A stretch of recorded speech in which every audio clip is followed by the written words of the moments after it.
Do you want to delete your recent searches on Google Maps? Then you are at the right place, as we are here to show you how to do that. Welcome back to Silicophilic, your go-to source for tech tips and fixes. Method 1. Delete your recent searches on Google Maps on your smartphone.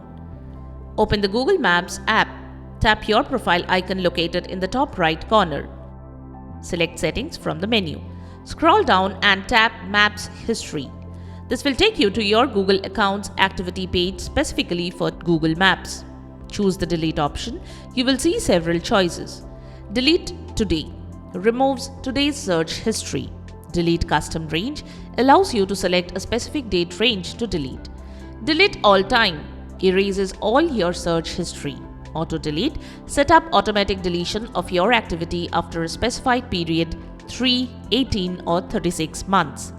To delete individual searches, scroll through your history and tap the X next to the entries you wish to remove.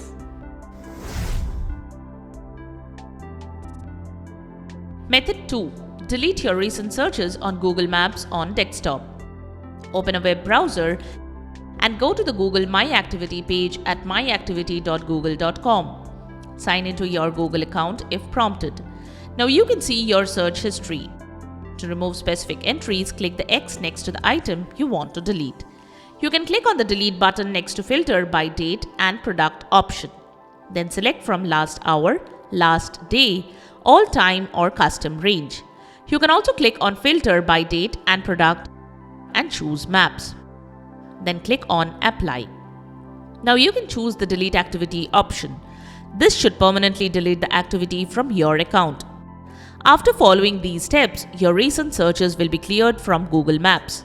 Note that while this action removes the searches from your history, it may not immediately reflect in the app until you refresh or reinstall it. And there you have it, the methods to delete your recent searches on Google Maps. We hope the methods have worked for you.